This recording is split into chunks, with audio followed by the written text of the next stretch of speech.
지난 시간에 우리가 13장부터 23장까지 열방들, 세계에 있는 이스라엘이 아닌 여러 나라들에 대한 심판에 대해서 함께 나눴었습니다. 하나님께서 전 세계를 주관하시는, 단순히 이스라엘의 하나님이 뿐만 아니라 온 열방을, 온 세계를 하나님께서 주관하고 계신다는 것을 나타내기 위해서 하나님이 여러 나라들, 이 나라는 이렇게 되고 이 나라는 이렇게 될 거야 하고 자세히 설명해 주시는 것을 우리가 보았습니다. 이제 24장에서 27장 말씀은 이사야서에서도 난해한 묵시록으로 알려진 그런 성경인데, 왜 우리가 이사야서를 한글로 써져 있는데 왜 읽어도 무슨 말인지 알기가 어렵고 왜 어렵다고 느껴지는가? 그것은 단순히 우리가 성경에 대한 지식이 부족하거나 신학에 대한 이해가 없기 때문이 아니고 그 이유가 있는 거예요.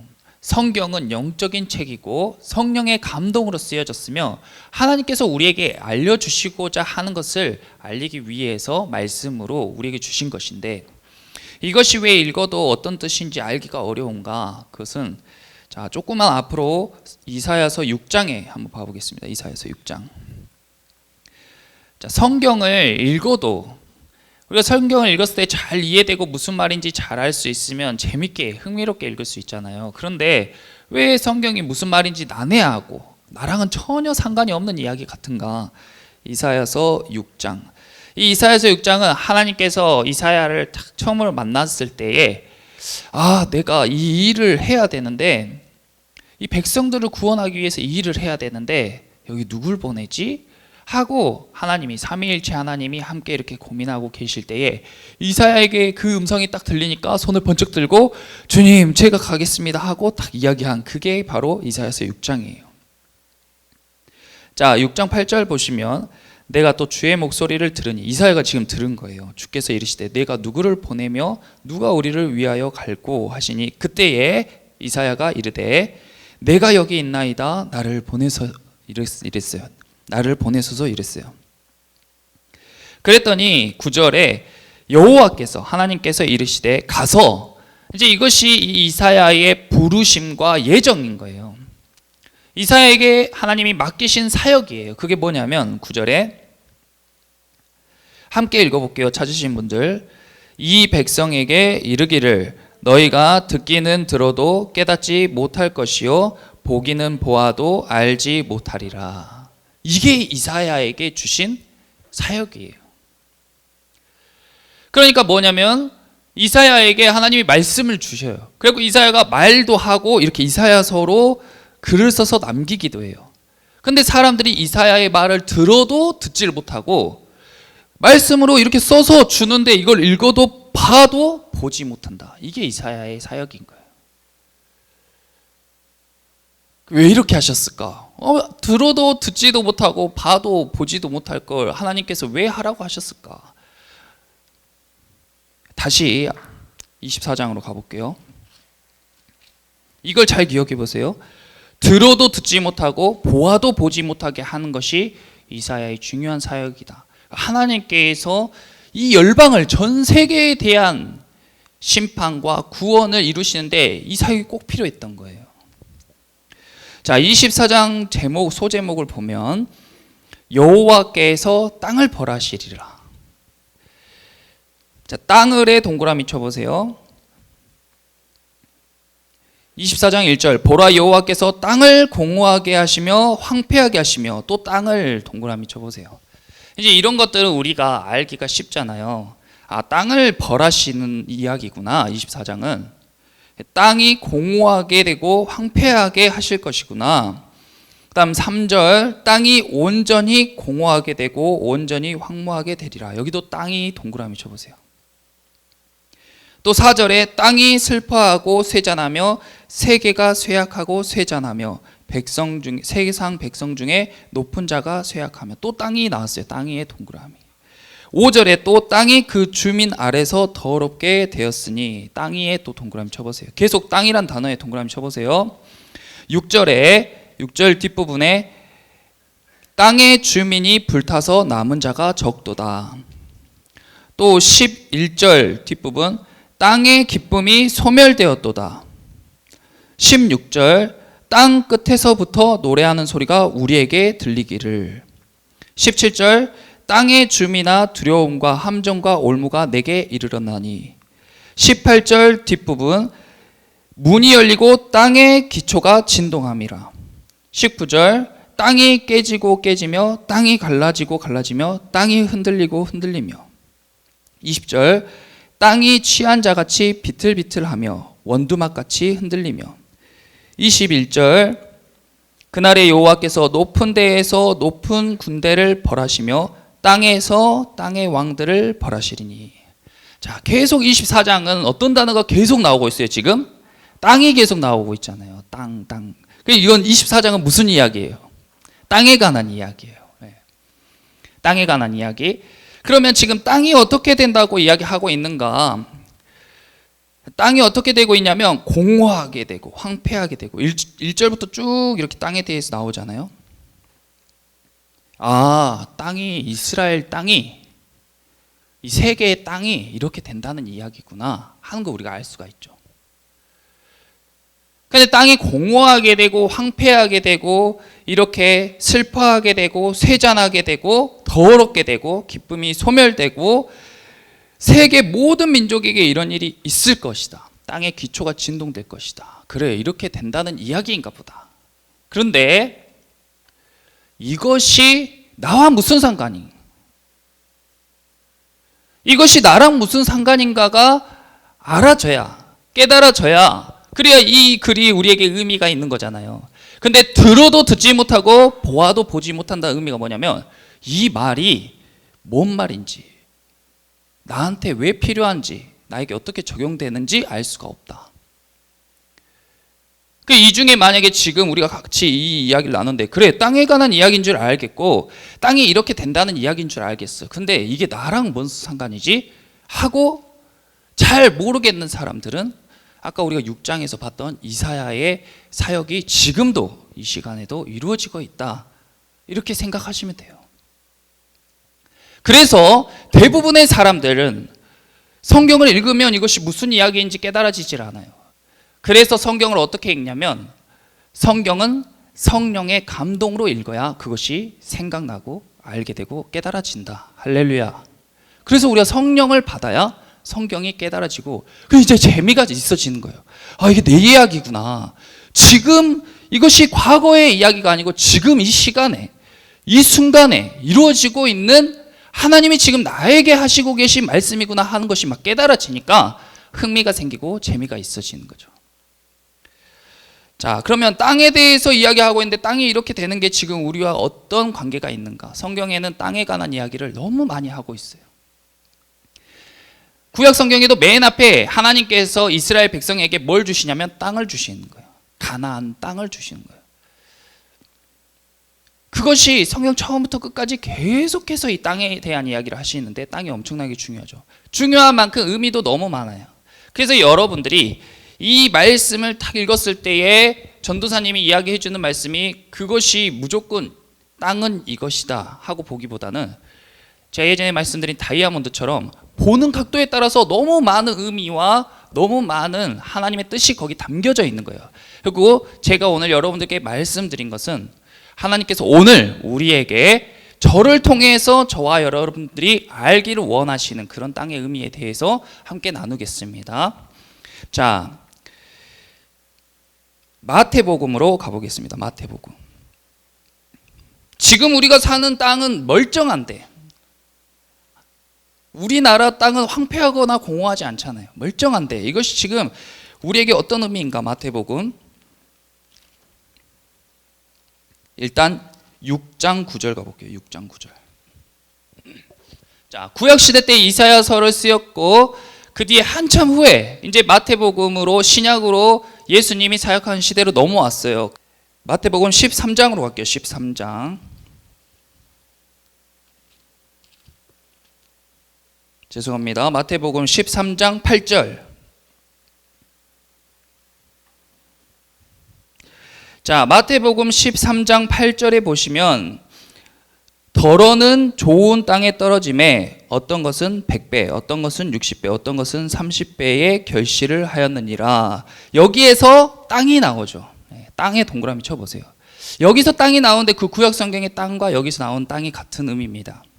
그래서 이 씨 뿌리는 비유에 대한 이야기는 우리가 많이 들어봤어요. 어떤 사람은 길가밭이고, 어떤 사람은 돌짝밭이고, 어떤 사람은 가시떨기가 있는 밭이고, 어떤 사람은 좋은 땅이다, 이런 것들 들어봤죠. 그 밑에 보면 계속 이어서 말씀을 봐보면 10절에 제자들이 예수님께 나와서 이르되 어찌하여 그들에게 비유로 말씀하시나이까. 예수님이 이렇게 말씀하셨어요. 천국의 비밀을 아는 것이 너희에게는 허락되었으나 그들에게는 아니 되었나니. 12절 무릇 있는 자는 받아 넉넉하게 되되 없는 자는 그 있는 것도 빼앗기리라. 그러므로 13절 봐보세요. 그러므로 내가 그들에게 비유로 말하는 것은 그들이 보아도 보지 못하며 들어도 듣지 못하며 깨닫지 못함이니라. 아멘. 자, 거기 밑줄 그어보세요. 보아도 보지 못하며 들어도 듣지 못하며 깨닫지 못함이라. 금방 들었던 이야기잖아요. 방금 이사야서 6장, 이 6장에서 하고 있는 그 말씀을 지금 예수님이 똑같이 하고 계신 거예요. 그러니까 제자들이 예수님 그냥 직접적으로 이야기해 주면 될 걸 왜 이렇게 빙 둘려서 이야기하시는 거예요? 왜 이건 이렇고 저건 저렇다 하고 속 시원하게 딱 말해주면 좋은데 왜 씨가 어떻고 포도나무가 어떻고 왜 잘 알지도 못하는 사람들이 이야기를 하고 왜 이렇게 빙 둘려서 이야기를 하시는 거예요?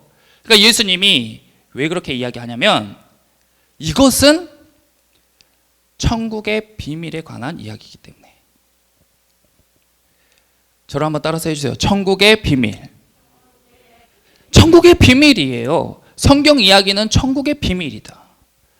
천국에 관한 이야기, 우리가 궁극적으로 다 같이 천국에 가기 위해 신앙생활을 하는 거고, 그 천국에 관한 비밀, 천국에 관한 이야기를 하나님이 말씀으로 우리 가운데 주셨어요. 그러니까 이것은 천국에 관한 이야기이기 때문에 사람들이 보아도 보지 못하고 들어도 듣지 못하게 하나님이 닫아두셨다. 왜냐하면 이걸 다 알아버리면 다 들어와 버릴까 봐.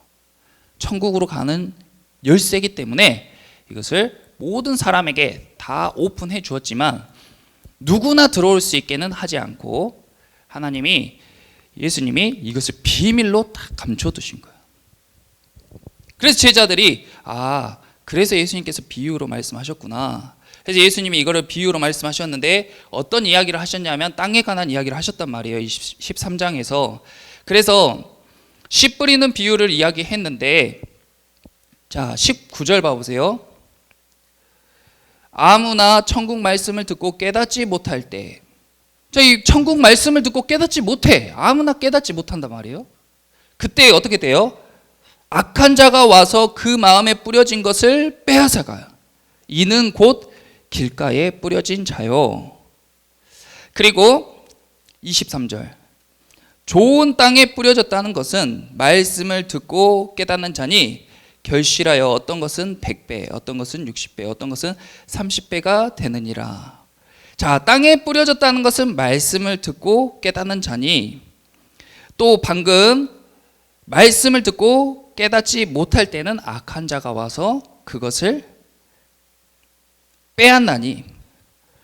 지금 이것은 둘 다 무엇에 관한 이야기예요? 땅이 지금 무엇이라는 이야기예요? 땅이 우리의 마음. 네, 땅이 우리의 마음이다. 그래서 마음밭이란 말을 쓰잖아요. 그래서 지금 예수님이 이 예배의 현장에 관한 이야기를 이야기해주고 있는 거예요. 지금 여기에서 하나님이 천국의 비밀을 저를 통해서 여러분들에게 알려주고 있는 거예요. 왜냐하면 그 열쇠가 있어야 천국 문을 딱 열고 들어오니까. 근데 아무나 다 들어오는 것을 하나님이 원치 않으셔. 그래가지고 이것을 줄 사람들에게만 주고 싶으신 거야. 그래서 봐도 보지 못하고 들어도 깨닫지 못하게 막아주셨어. 그래서 예수님을 통해서 비유로 이걸 말씀해 주시는데, 믿음으로 눈이 뿅 떠지고 귀가 딱 열린 사람들은 그걸 깨닫고 그걸 딱 취하게 되는 거죠. 그래서 이 씨를, 밭에다가 씨를 막 이렇게 흩어 뿌리듯이 일단 말씀은 모든 사람에게 다 전해. 그리고 그 사람들 중에 듣고 깨닫지 못한 사람은 그 씨가 심겨지지 않고 이렇게 걸쳐 있을 거 아니에요. 그럼 악한 자가 와서 그걸 싹 걷어가요. 근데 마음이 부드럽게 좋게 마음이 이렇게 가꿔진 사람들은 그 씨가 딱 심기면 속으로 쑥 들어가서 뿌리가 내리고 이파리가 자라고 무성하게 자라가지고 열매를 100배, 60배, 30배 이렇게 맺게 되는 겁니다. 아멘. 그래서 땅 이꼬르 뭐예요? 땅 이꼬르 마음. 네. 땅 이콜이라고 해야 되나요? 땅은 마음이다. 자, 땅은 마음이다. 다시 이사야서로 가볼게요. 그러면 땅이 마음에 관한 이야기였구나. 자, 그러면 우리 마음이 지금 우리 마음 상태가 어떠한가? 여러분들이 여러분의 마음에 대해서 잘 알면 좋을 것 같은데, 땅이 마음에 관한 이야기다. 그럼 성경에서 땅이 나오면 다 마음으로 해석하면 됩니까? 그건 또 아니에요. 그건 또 아니고 여러분들이 잘 기도하면서 해석해야 되는데, 지금 24장 이것은 마음으로 보아도 된다. 그러면은 땅을 마음으로 바꿔서 한번 말씀을 봐볼게요. 여러분 지금 상황과 이것이 잘 매칭되는가 한번 봐보세요. 자, 24장 소제목, 여호와 하나님께서 마음을 벌하시리라. 1절, 보라, 여호와께서 마음을 공허하게 하시며 마음을 황폐하게 하시며. 3절에 마음이 온전하게 공허하게 되고 온전히 황무하게 되리라. 4절에 마음이 슬퍼하고 쇠잔하며 세계의 모든 사람들의 마음이 쇠약하고 쇠잔하며 세상 백성 중에 높은 자의 마음이 쇠약하며. 5절에 마음이 또한 그 주민 아래서 더럽게 되었으니. 11절, 마음의 기쁨이 소멸되었도다. 13절, 세계 민족 중에 이러한 일이 있으리니. 18절, 마음의 기초가 진동함이라. 19절 함께 읽겠습니다. 19절은 마음으로, 땅을 마음으로 바꿔서 함께 읽어볼게요. 19절 시작. 마음이 깨지고 깨지며 마음이 갈라지고 갈라지며 마음이 흔들리고 흔들리며. 아멘. 마음에 관한 이야기예요. 그래서 이사야서의 말씀은 지금도 우리에게 동일하게 이루어지고 있는 하나님의 말씀인데, 이것이 이스라엘 땅과 온 열방이 실제로 황폐하게 되고 황무해질 것을 이야기하고 있는가 동시에 우리의 마음 또한 이렇게 될 것이라는 것을 동시에 이야기하고 있는 거예요. 그것이 어디에 나타나 있냐면 21절 봐보세요. 21절, 그날에 여호와께서 높은 데에서 높은 군대를 벌하시며 땅에서 땅의 왕들을 벌하시리니. 그럼 지금 장소가 두 군데로 나뉘었는데 높은 데와 땅으로 나뉘었죠. 그럼 높은 데는 어디예요? 높은 데는 두 글자로 하늘. 그러니까 하늘과 땅으로 나뉘었는데, 성경에서 하늘이라 하면 눈에 보이는, 우리 눈에 보이는 저 하늘을 이야기하기도 하지만 눈에 보이지 않는 우주를 이야기하기도 하고, 또 그 위에 있는 보이지 않는 세계를 하늘이라고도 이야기한다. 곧 그 보이지 않는 세계는 우주 너머에 있는 초월적인 공간이면서 또 우리 안에 있는 우리의 마음을 하늘이라고 할 수 있는 거예요. 그러니까 이 말씀을 그렇게 대입해 보면 높은 데에서 높은 군대를 벌하시며, 그러니까 우리 마음 가운데에 있는, 우리 마음에 자리 잡고 있는 군대, 지금 나를 딱 묶고 있는, 율동하고 찬양해야 되는데 찬양하고 묶고 있는, 말씀을 들어야 되는데 내 귀를 막고 있는, 시험을 준비하는데 막 짜증나게 하고 포기하고 싶게 하고 미래를 암울하게 만드는 내 생각과 내 마음을 딱 묶고 있는 그 군대, 그 군대를 하나님이 벌하실 것이다. 그리고 땅의 왕들을 벌하실 것이다. 그러면 이 땅의 심판이, 이 땅에서 이루어질 이런 일들이 우리에게 암울한 일이고, 제발 하나님 그런 날이 오지 않게 해주세요, 그럴 것이 아니고, 하나님 속히 와주세요. 빨리 와서 이 땅의 군대들, 왕들을 벌해주세요. 나를 묶고 있는 것들을 끊어주세요. 나의 마음을 막고 있는 것들을 허물어 주세요. 이렇게 우리의 기도가 바뀌게 될 줄 믿습니다. 그러므로 계시록에서도 끔찍한 재앙이 계속해서 나와요. 이사야서에서도 그렇고 성경의 구약 예언서에 보면 계속해서 군대가 오고 백성들을 갈코리로 꿰가고 옷을 다 벗기고 머리를 다 밀어버리고 먹을 것이 없어서 자기의 배설물들을 먹는 그런 일들이 발생하고 너무 끔찍해. 그래서 절대 우리에게 그런 일이 일어나지 않게 해주세요 하고 우리가 기도하지만 더 깊이 들여다보면 그런 것들이 속히 우리에게 일어나게, 우리의 마음의 공허함과 황폐함, 갈급함이 하나님께서 오셔서 한번 확 엎으셔야 그것이 깨끗해지고 회복되어지고 거룩하게 변화될 줄 믿습니다. 그러므로 땅이 어떻게 이렇게 되었느냐, 그것은 5절에 이 땅의 주민들이 그것을 더럽게 해서 그게 그렇게 됐어요. 땅의 주민들이 그걸 더럽게 해서 이렇게 된 거예요. 황폐해졌어요. 황무해졌어요. 공허해졌어요. 기쁨이 사라졌어요. 슬퍼하고 애도해요. 우리 마음도 마찬가지예요. 하나님, 내 마음이 왜 이렇게 됐어요? 나 부족한 게 없는데, 우리 엄마 아빠가 나를 이렇게 사랑해주고 나 부족함이 없게 자라고 있는데 왜 이렇게 공허하나? 왜 이렇게 내 마음이 황폐하나? 나 왜 이렇게 두렵냐? 미래가. 나 왜 이렇게 자존감이 떨어졌냐? 나 왜 이렇게 화가 나지? 왜 내 마음이 지금 이런 거지? 마음이 왜 이런 거예요? 그 주민 아래서 마음이 더럽혀져서. 아, 내 마음이 더럽혀졌구나. 나는 내 마음이 더럽혀졌다는 사실조차 모르고 살았어. 그냥 내 성격이 그런 줄 알았어. 그냥 내 기분이 그냥 그런 줄 알았어. 날씨 때문에 그런 줄 알았고 내 주변 사람들 때문에 그런 줄 알았어. 그런데 그게 아니고 내 마음 안에 있는 주민들이 내 마음을 더럽혀서 내 마음이 황폐하게 되고 황무하게 되고 공허하게 되고 슬퍼하고 기쁨이 사라지고 엉망이 된 거예요. 그 도대체 내 마음을 더럽힌 이 주민의 정체는 뭐야? 그리고 내 마음을 깨끗하게 하려면 어떻게 해야 돼? 그래서 다음 주에 말씀드리도록 하겠습니다. 네, 기도하겠습니다. 주님 감사합니다. 아버지, 하나님의 말씀을 보아도 보지 못하고 들어도 듣지 못한 사람이 너무나도 많습니다.